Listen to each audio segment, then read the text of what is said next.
بہت ہی انٹینس اس وقت یہ آندھی چل رہی ہے کووڈ کی، اور کیا سچویشن ہے ہاسپٹلز کی، اور کتنی اس وقت کیفیت جو ہے اوورآل خطرناک ہے؟ السلام علیکم کامران بھائی، بہت ہی بری صورتحال ہے، اور پازیٹیوٹی جیسے آپ نے بتایا 20 پوائنٹ کچھ % ہے، میرے خیال میں اس سے زیادہ ہوگی، کیونکہ بہت سارے لوگ جن کے گھر پہ کوئی پازیٹیو آیا اور باقی کچھ سمٹمز آئے وہ ٹیسٹ نہیں کراتے، وہ کہتے ہیں ہم کو بھی کووڈ ہوگا، تو اس سے زیادہ ہوگا۔ ہسپتالوں میں لوڈ بڑھتا جا رہا ہے، اور رسپانس کافی لوگ داخل ہیں، آئی سی یوز میں بھی ہیں، اور ہائی آکسیجن پہ بھی لوگ چل رہے ہیں، اور یہ تو فارچونیٹلی جولائی اگست میں کچھ کیپیسٹی بڑھا دی گئی تھی، لیکن اگر وہی صورتحال ہوتی تو آج بہت برے حالات ہوتے، اور جس طریقے سے آپ نے دکھایا بھی، آپ نے بتایا بھی کہ لوگ کسی طریقے سے رویوں میں تبدیلی نہیں آ رہی لوگوں کے اندر، تو یہ مسائل اور بڑھیں گے، اور اگر اسی طرح جاری رہا تو میرے خیال میں یہ آؤٹ آف کنٹرول ہو جائے گی چیز۔ ڈاکٹر جاوید اکرم صاحب، آپ فرمائیے گا، پنجاب کی اوورآل صورتحال اتنی گرم نظر نہیں آتی جتنی سندھ کی ہے۔ تھینک یو کامران بھائی، میرا خیال ہے کہ یہ پری میچور ہوگا کہنا کہ کہاں کی صورتحال کیسی ہے۔ ظاہر ہے کراچی ایک بہت بڑا شہر ہے، اور اس بیماری کا ڈائریکٹلی تعلق ہے پاپولیشن ڈینسٹی سے، اور میں سمجھتا ہوں کہ پاپولیشن ڈینسٹی کیونکہ ادھر اور حیدرآباد میں زیادہ ہے، بڑے شہر ہیں، تو ابھی تک یہ شہری علاقوں میں زیادہ ہے بیماری، لیکن اللہ نہ کرے کہ جیسے انڈیا میں ہوا کہ سپل اور افیکٹ آیا تو وہ بہت مشکل ہو جاتا ہے۔ اور پنجاب میں بھی میں آپ کو بتاؤں، جو آپ کا فگر اب آئے گا جو کل پرسوں، وہ بھی انفارچونیٹلی اس سے بہت زیادہ ہوگا، کیونکہ آج جو ہم نے اپنی یونیورسٹی میں ٹیسٹ کیے تو ہمیں بھی سرپرائزنگلی اتنا زیادہ آیا پازیٹیوٹی لاہور میں بھی، کہ ہمیں وہ 2 دفعہ دوبارہ کرنے پڑے کہ کہیں غلطی تو نہیں کوئی کر رہے، کوئی کنٹیمنیشن تو نہیں ہو رہی۔ اس لیے جیسے میرے بھائی باری صاحب نے کہا ہے کہ حالت واقعی ہی تشویشناک ہے، اور اس میں سب سے بڑی تشویش کی وجہ یہ ہے کہ بیہیویئرل چینج جس کی ہم بات کر رہے ہیں وہ نہیں آ رہا، اور ہماری قوم جو ہے یہ پینڈیمک فٹیگ سے نہیں نکل رہی۔ وہ سمجھ رہے ہیں کہ دے ہیو گیون اپ، اور وہ بچ گئے ہیں، اور اس لیے جو لہر آئی تھی وہ ختم ہو چکی ہے، اور اب سیلیبریشن بھی ہو چکی، لیکن ابھی میرا خیال ہے it was too early to celebrate, اور وہ پرسیپشن یہ گیا کہ یہ کم نہیں ہوئی، ختم ہو گئی، اس لیے انہوں نے اپنی زندگی سے جو SOPs کا عمل درآمد ہے، چاہے وہ ماسک کی فارم میں ہے، یہ بھی فرما دیجیے گا کہ کافی ارلی سٹیج پہ لاہور میں مائکرو لاک ڈاؤنز وغیرہ کیے گئے پنجاب کے دوسرے علاقوں میں، کتنے افیکٹو رہے ہیں وہ؟ ڈیفینیٹلی اینی تھنگ، کوئی بھی ایسی چیز ہو جو آپ کو اجتماعات کو ختم کرے، چاہے وہ لاک ڈاؤن سمارٹ ہو، الٹرا سمارٹ ہو، یا پورا لاک ڈاؤن ہو، یا کچھ بھی ہو، جب لوگ اپنا نہیں بیہیویئرل چینج کر رہے تو گورننس نے یا گورنمنٹ نے تو یہ کرنا ہی ہے گورننس کے تحت کہ اس کو تو انفورس کرانا ہی چاہیے، کیونکہ یہ تو بہت بڑا کاز ہے، اٹ از ایک ہیومینٹی، کاز آف ہیومینٹی، اور جانیں بچانے کا کاز ہے۔ تو جو بھی کوئی بھی اجتماعات ہیں، چاہے مذہبی ہیں، چاہے سیاسی ہیں، چاہے کوئی بھی ہیں، اس وقت تو میرا خیال ہے کہ اس کی ٹالرنس بالکل نہیں ہونی چاہیے، زیرو ٹالرنس ہونی چاہیے، کیونکہ this will result in loss of human life, جس کو کبھی بھی ارریپیریبل ہے۔ ویکسین بھی آ جائے تو اگر ہم زندہ رہیں گے تو ویکسین سے فائدہ حاصل کریں گے۔ ڈاکٹر عبدالباری صاحب یہ فرمائیے گا، یہ کراچی میں جو اتنا بڑا سرج ہے، اس کے کلسٹرز ہیں کوئی جو کہ سب سے زیادہ انفیکٹڈ نظر آتے ہیں علاقے، کلسٹرز، اور کوئی خاص جو ہمیں اس میں نظر آتی ہو سملیرٹیز جہاں جہاں سے یہ زیادہ کیسز سمجھ آ رہے ہیں؟ دیکھیں یہ بہت زیادہ اتنے اسپیسیفک کلسٹرز نہیں ہیں، جنرلائزڈ ہے زیادہ تر، اور میرا اپنا خیال یہ ہے کہ کراچی سندھ میں اور خاص طور پر کراچی میں جو ٹیسٹنگ اور ٹریکنگ جو ہے نا وہ بڑے اسٹرانگ طریقے سے جاری ہے اور ہمیشہ سے جاری رہی ہے، اور میرے خیال میں ہم کو باقی صوبوں میں بھی دیکھنا چاہیے کہ اور اس کو باریک بینی سے دیکھنا چاہیے کہ کیوں اتنا کم کیسے ہے، اس کی وجوہات کو دیکھنا چاہیے، کیونکہ اور ہم کو بھی دیکھنا چاہیے کہ کیا ایک دوسرے سے سیکھنا چاہیے، ہم ڈینائل میں نہیں جانا چاہیے، ہم کو چیک کرنا چاہیے کہ ریالٹی کیا ہے، اور اسی حساب سے جب تک ریالٹی چیک صحیح نہیں ہوگا تو ایک امپورٹنٹ بات یہ فرمائیے گا ڈاکٹر عبدالباری صاحب کہ جو مجھے فیڈ بیک مل رہا ہے کہ سیکنڈ ٹائم لوگ بہت پازیٹیو آ رہے ہیں، جو گلوبل ریسرچ ہے، جو انٹرنیشنل ریسرچ ہے، وہ اس کو اتنا زیادہ سپورٹ نہیں کرتی، اس کو ڈیفائی کرتی ہے، اور بہت ہی اسٹیبلشڈ اور بہت ہی جو ریکگنائزڈ ریسرچز ہیں، نیو یارک ٹائمز وغیرہ میں پرنٹ ہو رہی ہے، وہاں پہ تو بڑی حیرانگی ہوگی جس نمبرز سے ہمارے یہاں ایک بار پازیٹیو ہونے کے بعد دوسرے پازیٹیو آ رہے ہیں, گریٹ نمبرز آف پیشنٹس ہے. آپ کے خیال میں اس کی کیا وجہ ہے؟ جی ڈیفینیٹلی دیکھیں, ایک تو یہ ہے کہ جو یہاں پر جو ہے نا دنیا میں بھی آئے ہیں, پہلے پاکستان میں نہیں تھے لیکن دنیا میں بھی ایسے کیسز ہوئے کہ ری انفیکشن ہوا ہے, اور یہ بھی میں نے کچھ 2-4 جو نزدیکی تھے جن کو چیک کیا تو ان کا جو پہلا جو تھا وہ ان کا بہت ہی مائلڈ ڈیزیز تھی, ان کی اینٹی باڈیز بھی نہیں بنی تھی. تو ریسرچ ہو رہا ہے اور اب کافی نمبرز میں ہو رہا ہے, تو یہ یقیناً اس کے اوپر سوچنا پڑے گا, اور یہ جو ہے نا ہمارے آئی ڈی اسپیشلسٹ بھی اس کو دیکھ رہے ہیں, اور یہ بھی دنیا میں ہوگا. اس لیے ابھی تک ایک نیا وائرس ہے نا, اس کی ابھی تک کوئی بھی بیہیویئر سمجھ میں نہیں آ رہا ہے کسی کو. تو ڈاکٹر جاوید اکرم صاحب آپ فرمائیے گا, آپ تو ماشاءاللہ اس پہ بڑے انٹینسلی ریسرچ میں بھی انوالو ہیں, یہ کیا ہو رہا ہے؟ یہ تو 1-2 ہو جائیں, 2-4 ہو جائیں, 6-8 ہو جائیں, لیکن ہم کم از کم کراچی میں ہمارا یہ ایکسپیرینس یہ ہے کہ we have scores and scores of cases جو کہ پہلے پازیٹیو ہو چکے ہیں اور اب پھر دوبارہ ان کا ہوا ہے, وہ پھر پازیٹیو ہو گئے ہیں. آئی ڈونٹ نو لاہور میں, پنجاب میں آپ کا کیا ایکسپیرینس ہے اور اس کی کیا ایکسپلینیشن ہو سکتی ہے؟ ہمارا بھی انفارچونیٹلی یہی ایکسپیرینس ہے کہ بہت سارے جو ری انفیکشن ہے. دیکھیں 2 چیزیں ہیں, ایک تو بہت سارے ایسے پیشنٹس ہوتے ہیں جن کو وہ پازیٹیو رہتے ہیں بہت دیر تک, وہ اتنا سیریس نہیں ہے کیونکہ اس وائرس کی فریگمنٹس جب یہ ڈیگریڈ کرتی ہے باڈی تو وہ بھی کئی ہفتوں تک یا مہینوں تک باڈی میں رہتے ہیں, اور وہ ہمارا جو RT-PCR ہے وہ بہت سینسٹیو ہے اور وہ پک کرتا رہتا ہے. دوسرا جو ہم دیکھ رہے ہیں کہ کیونکہ ہمارا ہوسٹ رسپانس بالکل فرق ہے اس وائرس کو, وائرس میں اتنی تبدیلی نہیں آئی. 139 میوٹیشنز ہیں, کنسیڈرنگ کہ 39,000 میوٹیٹنگ پوزیشنز ہیں اس وائرس کی, یہ اتنی سگنیفیکنٹ نہیں ہے. اور اس لیے جو ہوسٹ رسپانس ہے یہ بہت ڈفرینس ہے. ہمارا جینیٹکس بہت فرق ہے, ہمارے انوائرمنٹل فیکٹرز بہت فرق ہیں, ہمارے امیون سسٹم بہت فرق ہے, اسپیشلی BCG ویکسین وغیرہ جو ہم نے لگوائی اس کی وجہ سے اکثر لوگوں میں مائلڈ ڈیزیز ہوتی ہے جو پہلی ہوتی ہے. اور جیسے باری صاحب نے بالکل صحیح کہا کہ مائلڈ ڈیزیز کا نقصان یہ ہے یا اے سمٹومیٹک ڈیزیز کا کہ اس میں آپ کی اینٹی باڈیز کی جنریشن بہت کم ہوتی ہے. اور میں نے یہ دیکھا ہے کہ ماڈریٹ ڈیزیز میں بھی اینٹی باڈیز شروع پہ ضرور ٹائٹر اچھا ہوتا ہے IgG کا, لیکن they rapidly tend to lose the IgG. اور آفٹر 6 ویکس جو ہم ہرڈ امیونٹی کی بات کر رہے تھے وہ کہانی بالکل فکشن ہی رہ گئی, کیونکہ یہ اس کے ساتھ تو شارٹ ٹرم امیونٹی بھی بہت ایگزاسٹ کر جاتی ہے بہت جلدی, اور اس کے بعد ری انفیکشن اور پھر IgM کا بڑھنا.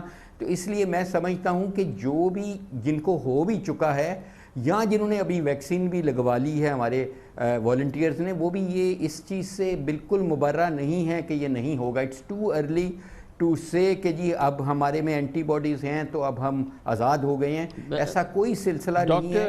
یہ ایک ریئلٹی ہے اور اس کو بہت سیریسلی لینا چاہیے. ڈاکٹر باری صاحب یہ فرمائیے گا کہ اب as oppose to April May جون جو ہمارا رسپانس تھا ہاسپٹلس کا, ہماری فرنٹ لائن ہمارے میڈیکل ورکرز ہیں, اس کے مقابلے میں اب جو سرج ہے اس پہ جو آپ کا رسپانس ہے وہ اس کو تھوڑا سا اس کا فرق بتائیے, اور اب کتنی کامیابی آپ کو حاصل ہو رہی ہے, کتنے آپ کانفیڈنٹ ہے پہلے کے مقابلے میں؟ اب ڈیفینیٹلی جو کافی لرننگ زیادہ ہو گئی ہے دنیا کی بھی, اور اس کی اور شیئرنگ بھی ہوئی ہے.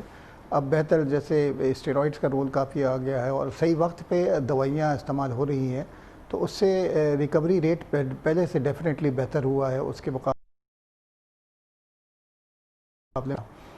ڈاکٹر جاوید اکرم صاحب, پنجاب میں لاہور میں آپ لوگ بھی بہت ایکوپڈ ہیں اور زیادہ آپ سمجھ گئے اس بیماری کو, اس وائرس کو, ابھی رسپانس زیادہ سکسیسفل ہے جو جس طریقے سے آپ اس کو ڈیل کرتے ہیں؟ دیکھیں اس کے 2 عنصر ہیں. ایک تو جو باری صاحب نے کہا یہ بالکل ٹھیک ہے کہ ہمیں ایکسپیرینس اب کافی ہو گیا ہے, اور بہت ساری اسٹڈیز کے ہماری اپنی اسٹڈی پروٹیکٹ کا رزلٹ بھی ریلیز ہو گیا, ریکوری کا ہو گیا جو ایکیوٹ کیسز میں ہے جو UK کی ہے. اس میں کہا گیا کہ آپ اسٹیرائڈز دیں. ابھی ہم جو دیکھ رہے ہیں کہ جو ٹریٹنگ فزیشین ہے یہاں پہ وہ ریلیٹیوز کے اتنا انڈر پریشر آ رہے ہیں کہ ریلیٹیوز ان کو بالکل دے آر بینگنگ, اور ظاہر ہے ان کا کوئی چاہنے والا اگر وینٹیلیٹر پہ یا مر رہا ہے کہ we are over using now the steroids, اور اس کی وجہ سے نمونیاز بہت زیادہ ہو رہے ہیں. یہ it's a two edge sword. یقیناً بہت ہی مستند بات ہے. Doctor Javed Akram vice chancellor university of health sciences Lahore سے، ڈاکٹر عبدالباری خان مانی قائد سربراہ انڈس ہاسپٹل ہمارے ساتھ موجود تھے. کمرشل بریک، اس کے بعد ذکر کریں گے وزیر اعظم عمران خان کی دلی خواہش، سر توڑ کوشش، جدوجہد. ملک میں تعمیراتی انقلاب آئے، پاکستان بھر میں اس کے لیے واقعی ان کو کامیابی حاصل ہو رہی ہے، لیکن کنسٹرکشن کا ہب کراچی، یہاں پر بڑی طرح سے ان کو ناکامی ہو رہی ہے. حکومت سندھ نے اس حوالے سے رکاوٹیں کھڑی کر چکی ہے. واضح طور پہ لگ رہا ہے پچھلے 4 ماہ میں محض 19 پروجیکٹ اپروو ہوئے ہیں، 300 پروجیکٹ پھنسے ہوئے ہیں. لگتا یہ ہے کہ منظور کاکا دور کی واپسی چاہیے، جس انداز سے کام ہوتا تھا اسی انداز کی بحالی چاہیے. فی الحال عمران خان کی کراچی میں ناکامی ہے. اسی بات کرتے ہیں چھوٹے سے وقفے کے بعد. روکی ہوئی ہے وہ وہاں پر لٹکی ہوئی ہے. یہ پروجیکٹس منظوری کے لیے بلڈنگ کنٹرول میں جمع کرائے گئے ہیں، مگر اس پورے 4 مہینوں کے دوران محض 19 پروجیکٹس کی اپروول دی گئی ہے. اور اس کے برعکس اگر آپ لاہور میں دیکھیں، پشاور میں دیکھیں، پنجاب اور کے پی کی صورتحال دیکھیں تو زمین آسمان کا فرق نظر آتا ہے. سر توڑ کوششوں کے باوجود سندھ حکومت منظوریاں نہیں دے رہی ہے، اور یہ بات اب کسی سے چھپی ہوئی نہیں ہے کہ دراصل سندھ حکومت ایک بار پھر وہی چاہتی ہے جو سندھ میں ہوتا رہا ہے پچھلے 13 سال میں، یعنی کہ منظور قادر کاکا نظام آئے بلڈنگ کنٹرول میں. جی ہاں، یہ وہی کاکا ہے جس نے 2008 سے 2015 تک 8 سال بلڈنگ کنٹرول پر بلا شرکت غیر حکمرانی کی اور اپنے آقاؤں کو جی بھر کے خوش کیا. قائم جائز ہو یا ناجائز ہو، کاکا دور میں کاکا کو بھاؤ دو اور جیسی چاہو بلڈنگ کڑی کر دو. پیپلز پارٹی کی سندھ حکومت آج بھی ایسا لگتا ہے کہ آٹومیٹک اپروولز، ایک آسان اپروولز، ایسی اپروولز جس میں کہ رشوت نہ دی جائے، ایسی منظوری کو قبول کرنے کے لیے تیار نہیں ہے. وہ کہتی ہے نہیں چاہیے ہمیں ایسا نظام، ہمیں تو کاکا راج چاہیے. یہی وجہ ہے کہ وزیر اعظم کا کنسٹرکشن پیکج ہے، اس کا ایک سب سے بڑی رکاوٹ کراچی بن گئی ہے. کراچی جو پہلے ہی ایک بدترین صورتحال کا شکار ہے، اپنی سہولتوں کے اعتبار سے 97% سندھ کے بجٹ میں شامل کرنے کے باوجود یہاں کی تعمیراتی انڈسٹری کو چلنے نہیں دیا جا رہا. بلا شبہ وزیر اعظم کنسٹرکشن پیکج کی کامیابی کے لیے اس طرح کی محنت کر رہے ہیں جو اس معاملے میں اس سے پہلے کسی ہیڈ آف اسٹیٹ نے نہیں کی. ہر منگل کو کابینہ کے اجلاس میں کنسٹرکشن پر ہدایت جاری کرتے ہیں.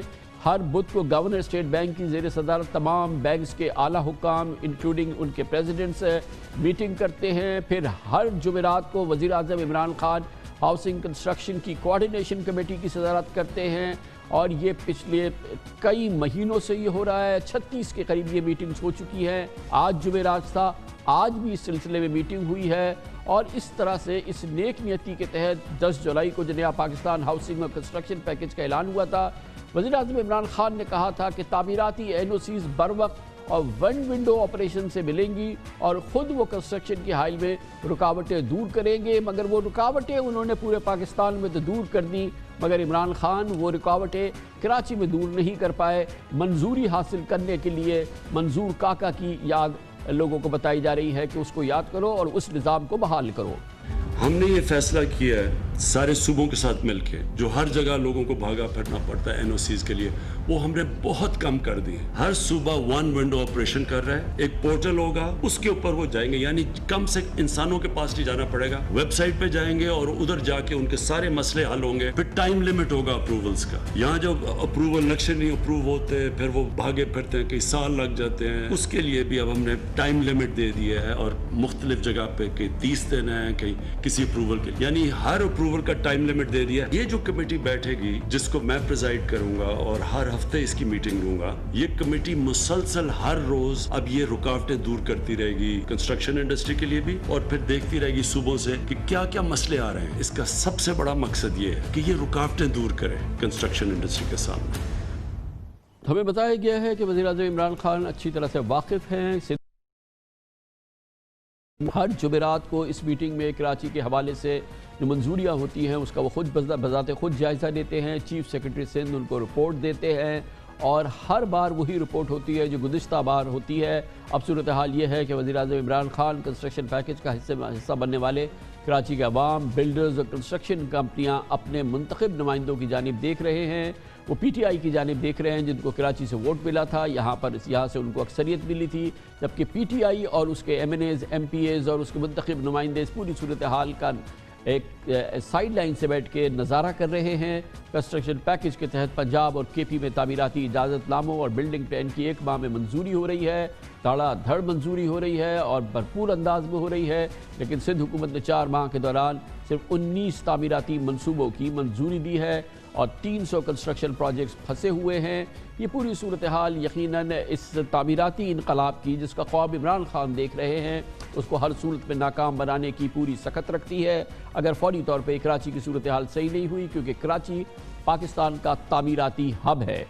اس پوری صورتحال پہ بات کرتے ہیں۔ وزیر اعظم کی ٹاسک فورس برائے کنسٹرکشن کے تمام معاملات چل رہے ہیں، اس ٹاسک فورس کے ممبر بھی ہیں، سابق چیئرمین ہیں ایسوسی ایشن آف بلڈرز اینڈ ڈیولپرز آباد کے جناب حسن بخشی ہمارے ساتھ موجود ہیں۔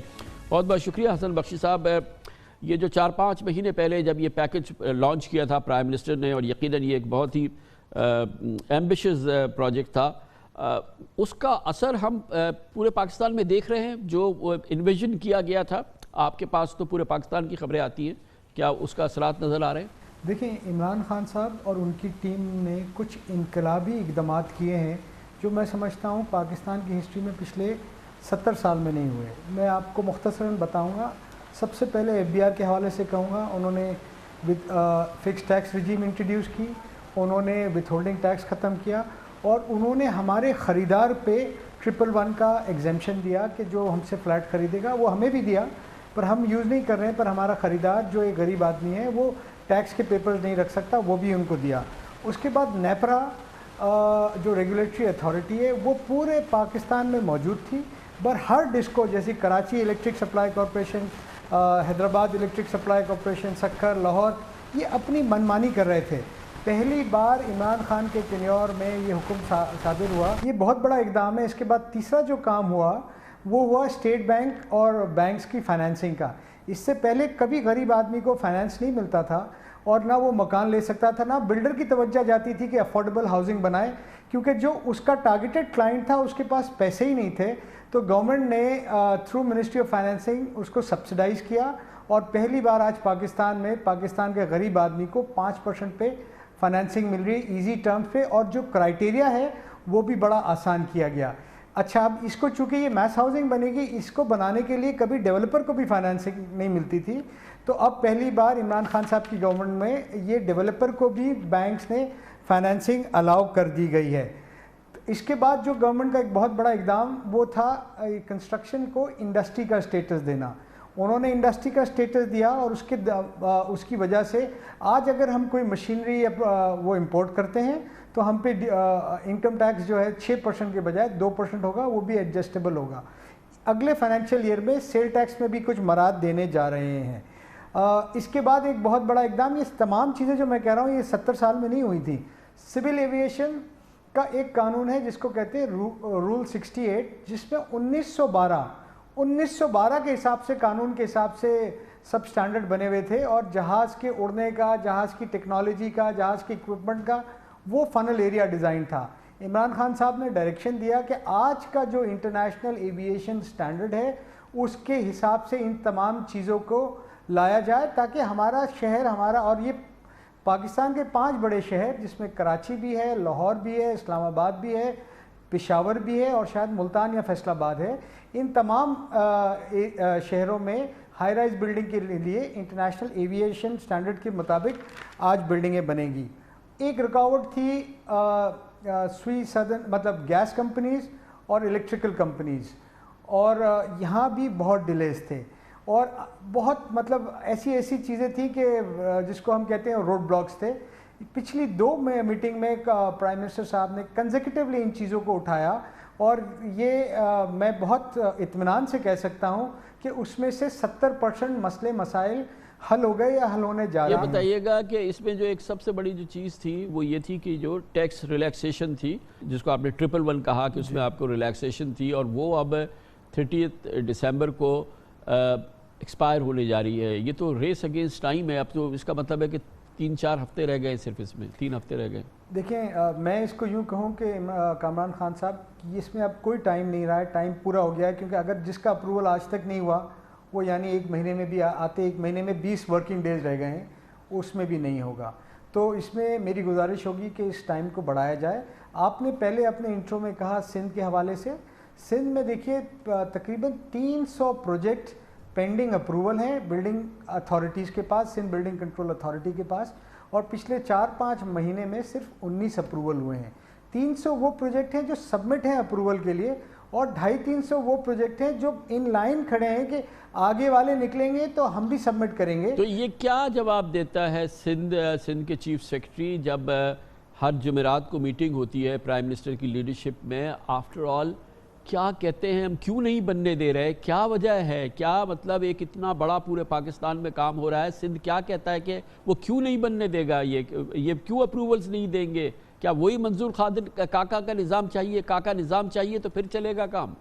دیکھیے اس میں یہ کہوں کہ سی ایس اپنی کوشش کر رہے ہیں, جتنی ان کی لمیٹیشنز ہیں وہ کوشش کر رہے ہیں کہ یہ معاملات ریزالو ہوں, پر ہمیں اس کو اس میں دیکھنا کہ یہ 600 پروجیکٹ یا 500 پروجیکٹ یہ 1 ٹریلین روپے کی اکانومی ہے, اور اگر یہ سندھ گورنمنٹ نے یا سندھ بلڈنگ کنٹرول اتھارٹی نے اپروو کر دیے تو اس کا سب سے بڑا بینیفیشری سندھ ہی ہوگا.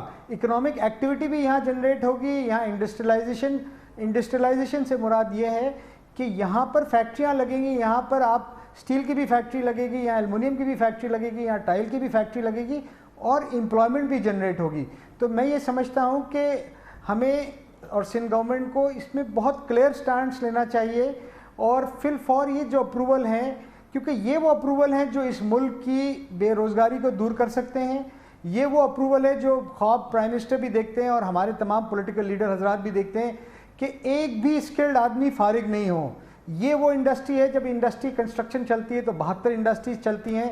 میں یہ سمجھتا ہوں اس پہ پولیٹکس کو سائڈ پہ رکھ کے, اس میں دیگر معاملات کو سائڈ پہ رکھ کے, ایک ویژن کے ساتھ, ایک گول کے ساتھ سارے آپ لوگ, تو میں یہ دیکھ رہا ہوں کہ پچھلے 1.5 سال سے 1 ونڈو آپریشن کی بات کر رہے ہیں, ایک پورٹل کے تھرو اپروولز کی بات کر رہے ہیں. یہ 1.5 سال کے اندر یہ پھر پرائم منسٹر لگے ہوئے ہیں 6 مہینے کے اندر. کیا سندھ کا فیصلہ یہ ہے کہ نہیں ہونے دیں گے, ہم اس قسم کی کوئی چیز نہیں ہونے دیں گے؟ دیکھیں میں سمجھتا ہوں کہ سندھ نے اگر جیسا آپ کہہ رہے ہیں یہ فیصلہ کیا ہے تو بہت انفارچونیٹ ہے, بٹ ابھی بھی دور نہیں ہے. ہم سندھ پچھلے 72 سال سے اس انڈسٹری میں پورے پاکستان میں لیڈ کرتا رہا ہے, اور آج بھی 80% آپ سمجھیں construction high rise vertical Karachi میں ہی ہے.